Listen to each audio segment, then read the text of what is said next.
everyone, welcome to another video where today I would like to continue or finish, ideally, the video from Bobby Thompson from Flat Earth and Coffee, where he talks about statistical improbabilities, or impossibilities rather, and so far we have found out that he has no clue what statistics is, that he has no real idea of how all of these things works and just makes unbased claims, essentially like every other flat earther. I really shouldn't be surprised at that point. So yeah, let's continue. Now note that I haven't watched this section at all. I've just read that it's about orbital resonances and opened some of my old course material and as well as some general information on orbital resonances, and I can't wait for what we will hear now. Tens of thousands, I don't know, it's beyond our lifespan. Orbital resonances, too many impossible timings. First off, what is an orbital resonance? It's this. Okay, I like that. I like it. If the picture would be a bit smaller, then you could I think better see it. But that's a very funny depiction of what orbital resonances are. Like genuinely funny. I like it. Now, orbital resonances, there's many different types of resonances. That is true, like an MMR resonance or secular resonance or things like that. In science, they only call something an orbital resonance if the integers are whole and if they meet on the exact same axis. Well, I mean, if the integers weren't whole, it's not a resonance, then is it? If it's like... Okay. If it would be... Like a classical resonance, for example, is a 1-to-2 resonance or a 2-to-3 resonance. That means that one of the planetary bodies does 2 orbits in the same time that another one does 3. And then they are in a 2-to-3 resonance. Yeah, and so we continue on like that. Now, obviously, if they're not in that kind of resonance, they're just not in a resonance. You can't have a square root of 4 resonance or something like that. That doesn't make much sense because you need the whole orbit position. You understand that, right? It's again and again, which is like, to me, there's no odds. There are no odds. It's. If this was a statistical process, you would be correct, but it's not a statistical process. Gravitational bodies actually, in some cases, that's now getting kind of complicated, but you can calculate these kind of orbits or these kind of resonances, and a lot of planetary bodies actually they tend towards resonance. A system is, depending on how the system is structured, either the most stable or the most unstable at a given resonance. So of course, the stable systems we see, they can be in a lot of resonances. There are actually so many resonances in the solar system only, orbital resonances, of course. That yeah, but we can calculate them. It's not like a secret or anything. It's impossible to do this. It's very much not. It's like it's been a subject of research, like starting from the 1970s or something like that, like a subject of proper computer-supported research, because the calculations for that are actually madness. Perpetually, and we do see this with multiple systems in the sky. It's observed. Well, you say it's perpetually. I would like to see a source for that, because actually the resonance systems are constantly changing, just on long-ish scales of thousands to 10,000s to sometimes even hundreds of millions of years. Observable from Earth, multiple systems in the sky having these perpetual resonances. Again, they're not perpetual, but yeah, a lot of systems have resonances, like Jupiter and Saturn, or there are the moon. A lot of the moons of gas giants. I don't know the specific ones right now. Jupiter has a resonance, a 1-to-1 resonance. Interestingly enough, with some of the asteroids that are in its orbit, which is really cool. And here we are, just another. This is an actual orbital resonance. This is Jupiter with going from the inside out, Io. And moons, Europa and Ganymede. Yeah. And if you see every time that flashes, they're lining up exactly, and it's a 4-to-2-to-1 ratio, right? The outside. Yeah, something like that happens. But again, it's not strange. It's the application of the gravitational laws over a long amount of time will cause resonances just on their own. The gravitation system is the most stable or unstable in some cases. I will show you later what I mean. In these kind of resonances, sometimes you talk about a resonance crossing, when something is just not in resonance, and then it slowly moves over many years to get to be in resonance, and that can cause a very spontaneous and chaotic shift in the balance of forces, actually sometimes even ejecting a body from the system. It's kind of a resonance crossing. They can be very how would I say, disturbing, but not disturbing in the like moral sense or anything, but like in the they can disturb the system easily. Anyway, we're gonna go. We have at our university, we had a course on planets and exoplanets, where we talk moderately extensively about gravitational systems. And these kind of resonances. I actually did an additional course that was about the dynamics of planetary bodies, where you just talk about the resonances and how they behave and things like that. It was actually really interesting, and it is a topic of research that is not often mentioned in like more broad astronomy courses. But I find it really interesting. Go into this in more detail. We're going to have a slide just on Jupiter later. I just did this to demonstrate what an orbital resonance is. And you can see how they all have to line up on the same line? Again, the thing with the music is fucking hilarious. Like, my credit where it's due. That's great. I like it. Also, I'm a drummer, so I can relate. All right, you get the point, right? We don't have to drone it out. My point is, they only consider it an orbital resonance if it does it on the same, and they did that to hide the fact that there's even more resonances, even more. I don't think you get how this works. Okay. An orbital resonance, the simplest case is 1 to 2. The one does one orbit, the other one does 2 orbit. If, hypothetically, how else would you want it to have? Would you like to have like an half? No, well, everything that's in a fraction you can expand to be in integers, right? So that doesn't work. So you can't have a 1/2 and 2 resonance that's just the same as 1 to 4 resonance. So that one's out. And if you want to have irrational numbers like a square root of 2, you see that the place that they were meeting, this line, would be somewhere else every time. That's not an orbital resonance. I don't think you quite understand how this works, my dude. It's very funny, actually. They don't when it's not a whole number, they don't call it an orbital resonance. If it's because it's not an orbital resonance, then, my dude, you read kind of the description, or like the definition of what an orbital resonance is, like not 2 minutes ago. Could you maybe just? Oh god. We'll get into that. Please now, do. What about, does Mercury have an orbital resonance? Yes, for every 2 orbits of Mercury around the sun, it rotates 3 times. There are different types. Well, that's not an orbital resonance. That is, as it says here correctly, that's a spin orbit resonance. I know them as orbit spin resonance, I think, which is also caused by gravity. It's the same principle that causes tidal locking, just a bit weaker, I think is the word I'd use. But yeah, these exist. There are many, as he said correctly in the beginning. There are many different types of resonances. There are secular resonances. There are orbital resonances. There are mean mass resonances. There are these orbit spin resonances, and so on and so on. You can Google all of those. They are really interesting. Maybe I talk about them later. Types of resonances. This is called a spin orbit resonance, which is just as crazy. And here's a graphic of that, sped up. If it was by chance, then yes, but it's caused by natural phenomena. For brevity's sake. We can calculate these things. They are not new. And you'll see that for every 3 rotations, there are 2 orbits, perpetually. Exactly. It's going to do... You say perpetually, but I would like to have a citation for that. I'm very confident that this changes. But it'll change very slowly. This forever. We can observe this in the sky. Now, what about Venus? Does Venus have an orbital resonance? Well, supposedly... As I just said, the mean motion. I said mean mass earlier. I meant mean motion, I'm sorry. The MMR resonance is the most... kind of the most... significant, I'd say, kind of resonance. It's also the easiest one to calculate. According to science, that with Earth, it has a 13 to 8 mean motion resonance. When it's mean, it means it's exact, right?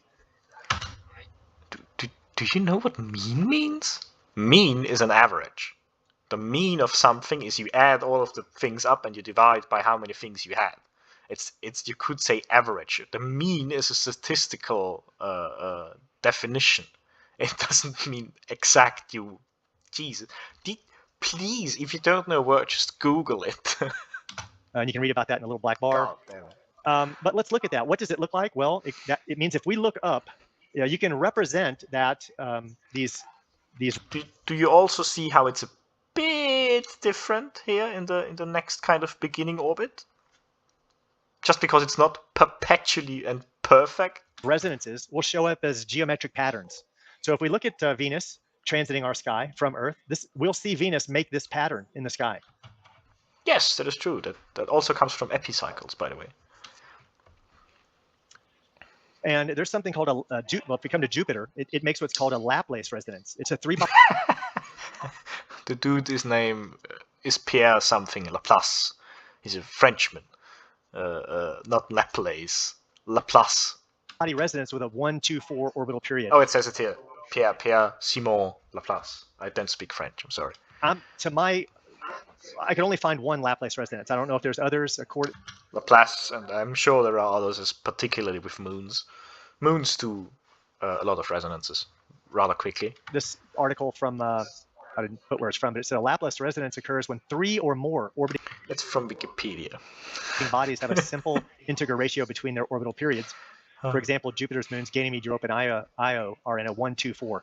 Now, sure, just having a 1, 2 is already crazy. But now you've gone 1, 2. It's not crazy. It's something that we would expect from the application of the laws of gravity in a n-body system. N-body meaning there are more than 3 or 2 bodies. 4. It's perfection on top of perfection on top of perfection. Perfection has no meaning in this sense. What is perfect? That perfect is not a scientific word. There is no perfect within science. You make up definitions and then you say, well, it's impossible. And let's look at that. Let's look what this looks like. Do you see? They have to line up on the same line, and there's 3 of them with perfect resonances. That's what the resonance is, yeah. Amongst all 3 of them. I mean, this is called a Laplace resonance, and it's Laplace. It's absolutely crazy that we can observe this in our sky. I mean, it's kind of neat, but again, it is, as we know, since the first computational models for this have been made, it is what can be calculated. So it's like another clock unto itself, another perfect harmony. I'll just whenever someone complains that something is perfect within science, you kind of know that they don't really know what they are talking about. Because if it was perfect, it wouldn't change ever, right? It would be set in stone, but those things actually they change rapidly sometimes. And this coming from rapidly as in a couple of 100,000, 10,000 years. In astronomical timescales, rapidly. Space.fandom.com, no explanation has been found for the contrast between the satellite systems of Jupiter and Saturn, in both which the majority of major moons, 3 of Jupiter's and 4 largest and 6 of Saturn's 8 largest, are involved in mean motion resonances. And if it's a mean motion resonance, it means it's a whole integer, which makes it even more. No, the mean just means it's an average.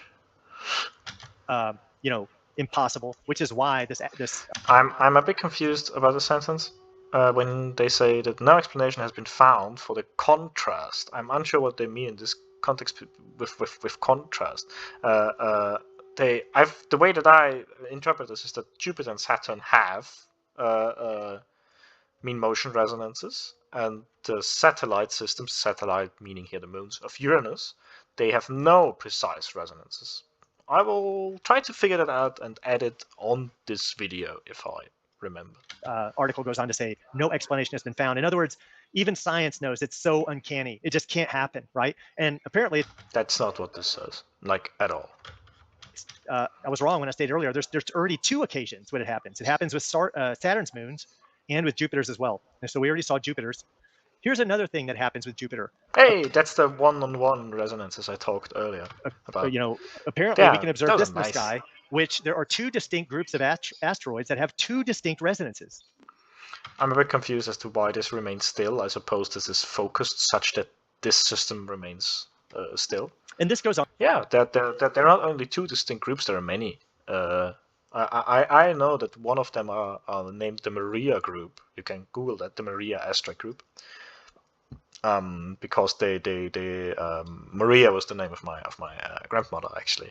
On perpetually, because a resonance is perpetual. Look at that. Can you imagine looking up in the sky and seeing this going on? I mean, you don't see that. Asteroids are way too small to see with most telescopes. But yeah, in general, you can see that. Yeah.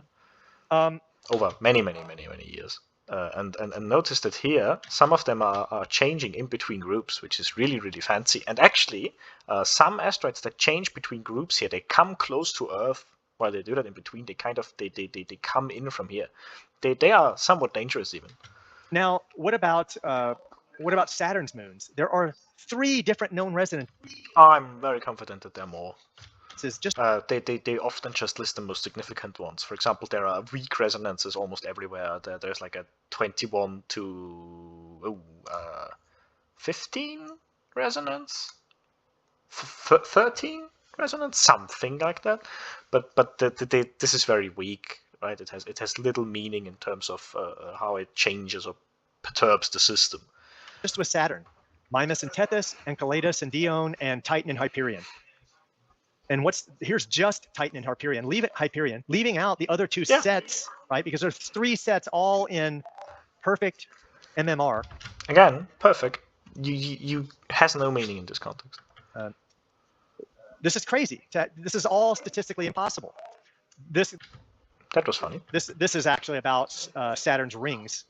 They have resonances as well, and you see this 2 to 1, 3 to 2, 4 to 3, 5 to 4. And you can see the ring it applies to. So apparently, the rings move at different observable speeds. Yeah, for example, a 7 to 6 resonance is rather weak.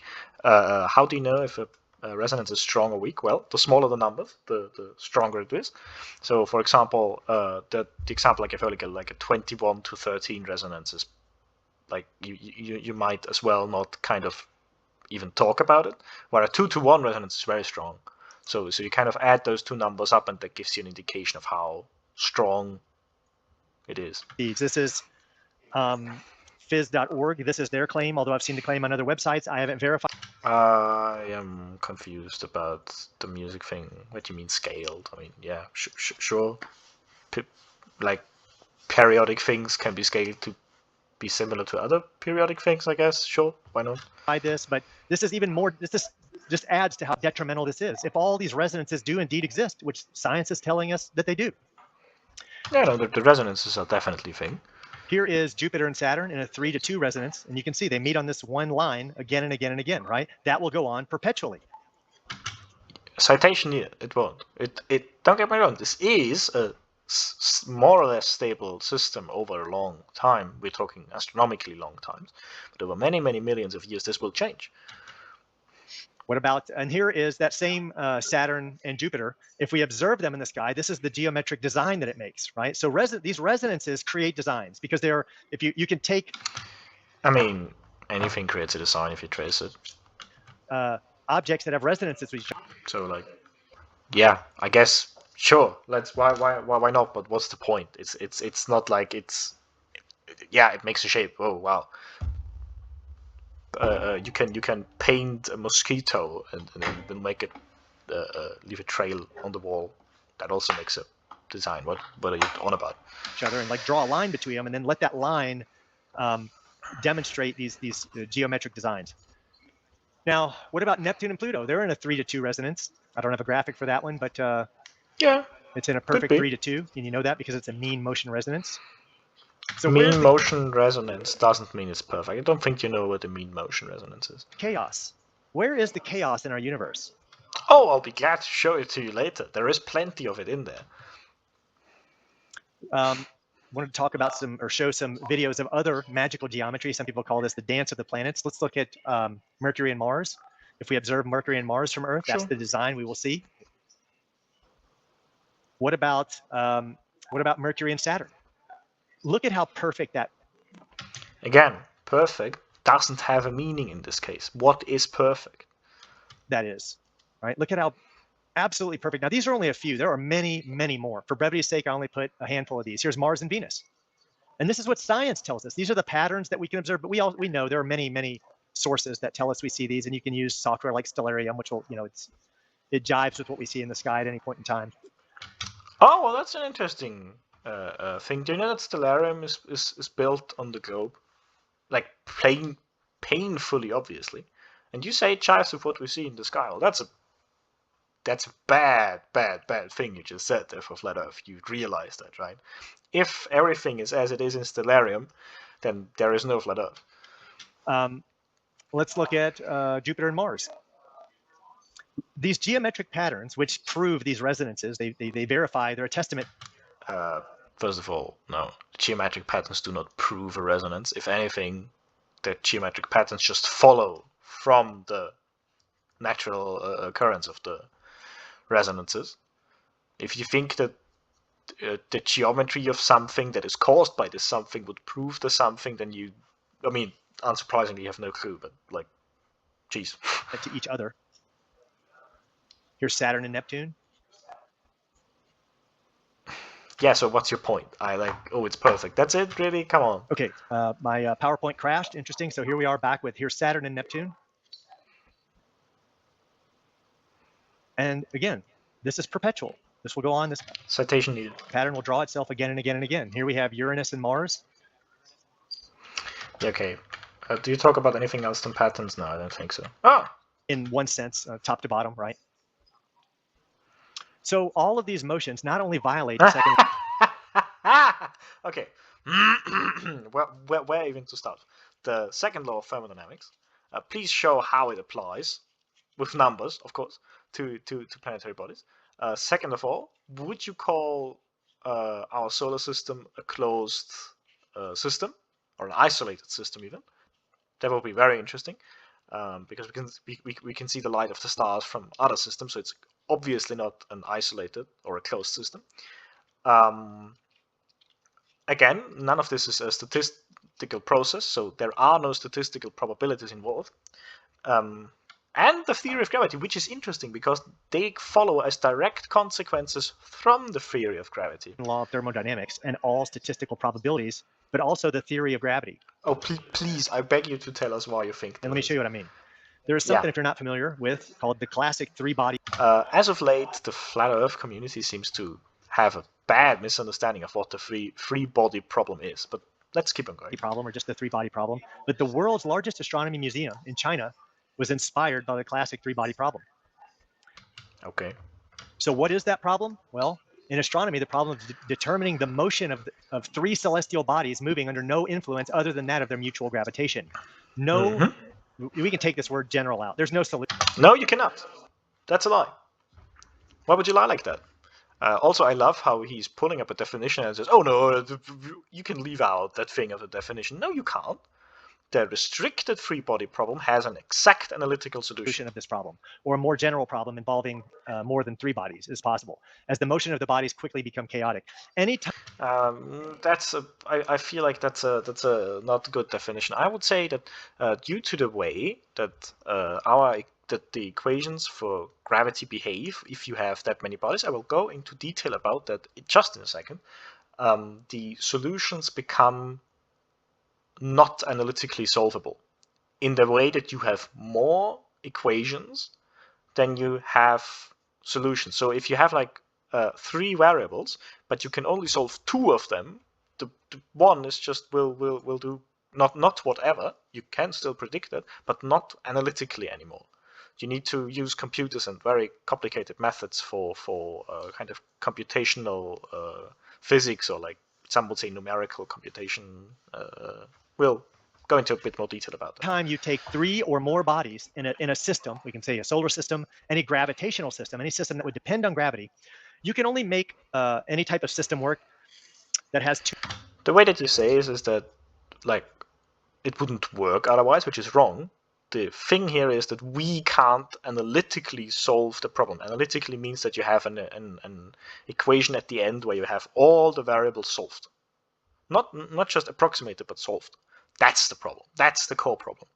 2 bodies. So you can take a massive, if you make a center object massive enough, and you put a tiny satellite around it, you can get a perpetual orbit. But the moment you put you can get perpetual orbits with as many bodies as you'd like. A third body on it, it quickly goes to chaos. So that is not true. That is not what the three-body problem is. I will explain this just in a bit. Our solar system, as with any gravitational system you can observe in the sky, as many of those resonances would be, they're all impossible. There's no mathematics. That is not true. that is a very, very bad misinterpretation of the free body problem. Equation that we can put together that can create those, which is I will prove you wrong. Just in a why bit. we had to throw out Newtonian gravity, right? Which is why we have. Oh dear, no. That has nothing to do with that. Newtonian gravity was so accurate for our solar system, or is still so accurate for our solar system. We still use it for our n-body simulations. We don't use Einstein's field equations for the n-body simulations. We use Newtonian gravity, and they work just fine. Have Einsteinian gravity, where gravity is no longer a force, and now we invoke this this fact. It manifests as a force. It causes an acceleration. It's you could still say it's a fabric force. of space that bends and warps. So for those people who still think gravity is mass attracting mass, that's already been disproven. No, it's not. Mass attracting mass is one of the behaviors of gravity. We have just since amended it. The thing is that people always think that Einstein came along and just completely thrashed Newton. This is wrong. I have a video on my channel where it says in a general relativity textbook that is used on university level in master's courses, a course of which I have just had the exam to like a couple of weeks ago, where it explicitly says that for some conditions that I elaborate further in that video, the Einsteinian equations boil down to Newton's law of gravitational attraction. Right, and we know that because of the three-body problem. There is no solution. No, nothing to do with the free-body problem. There's no mathematical formula we can put into a computer, which if gravity were real, we would be able to do that. But we are able to do that, Bobby. That's very, very bad what you just said. I will show you very, very precisely how we do it. And you yourself have shown graphs from pages and papers that were doing it that way. You can very well determine the behaviors of planetary bodies in a gravitational system. But we can't do that with enough time and computational power.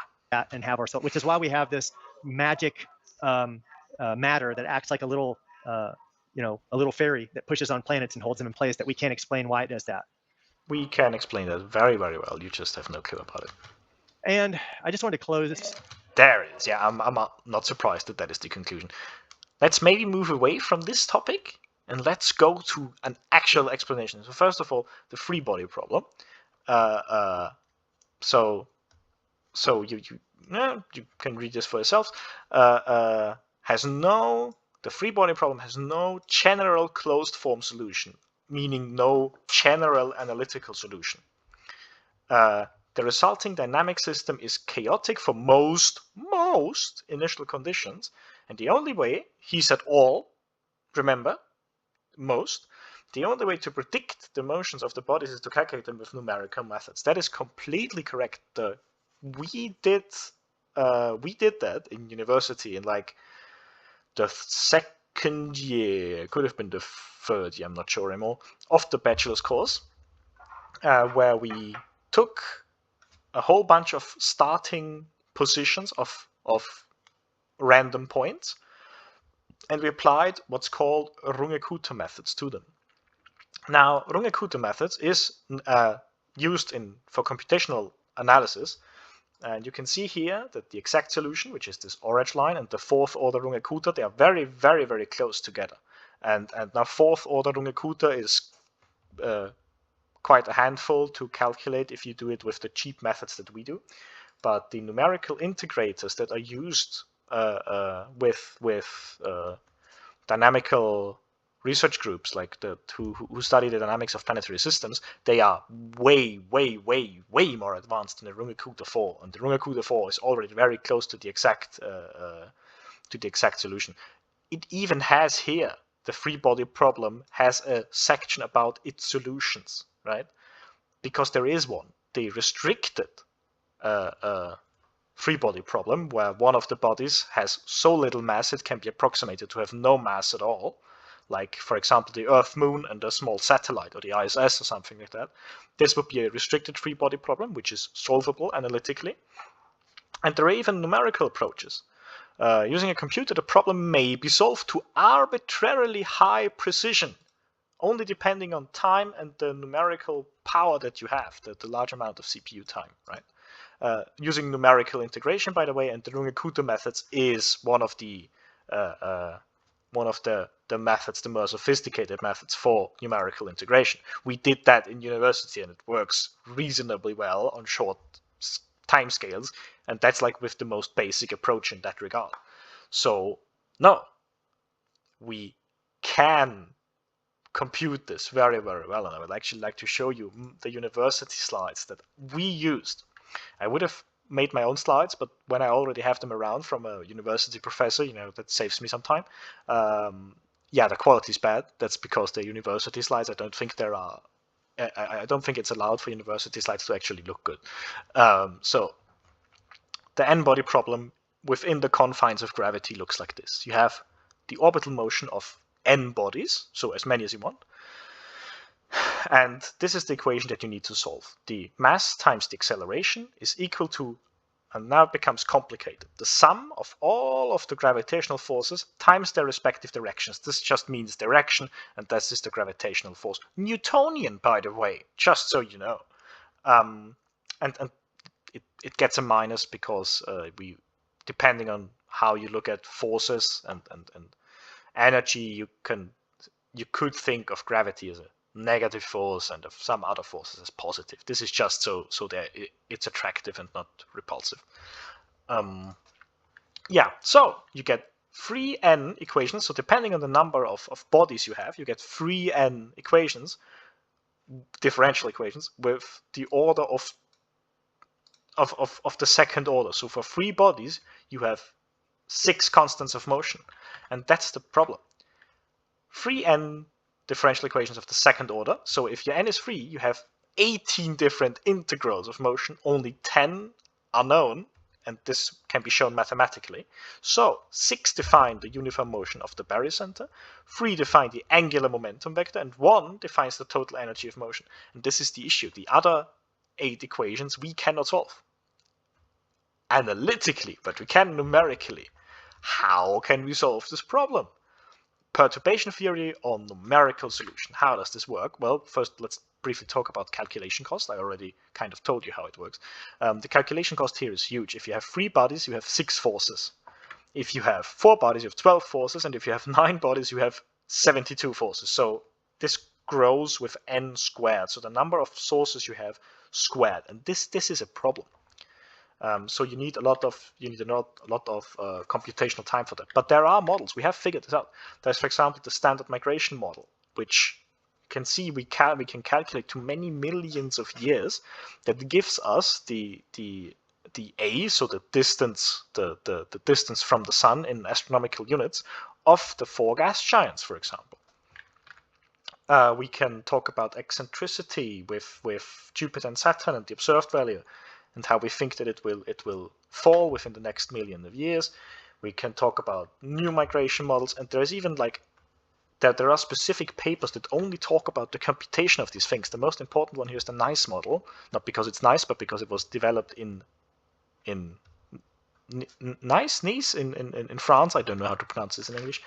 And those n-body simulations, I mean, I'll just let you read it for itself. It gives predictions that, for example, here, the planets cross a 1 to 2 mean motion resonance. And this causes the system to briefly be chaotic, but then later to stabilize itself. And this goes on like that. This is a whole field of research with many predictions, simulations, with its own set of parameters. It's even so sophisticated that it could help determine the history of the solar system by calculating it back, right? So you have no idea. and like I find it so funny when flat earthers say, oh, you can't solve the 3-body problem. Then what are we doing? We can solve it, like numerically, as it says here, to arbitrarily high precision. Yeah, I think that's it. I think we had enough. At least I have. So final words, maybe. Bobby, you have no idea about statistics. none of these are statistical processes, you have an extremely poor understanding of at least the things that you talk about. I can only imagine this extends to all of natural science. Yeah, I think that's it. With that, I hope you enjoyed this video that is quite a bit longer than usual. I do apologize. If you enjoyed it, maybe consider leaving a like. If you enjoyed it a lot, maybe considering subscribing. We are getting close to 100 subscribers. We are 96, I believe, now. And I would be very excited if we get maybe 100 soon-ish. Yeah. But with that, I hope you enjoyed it, and I will see you in the next video. Goodbye!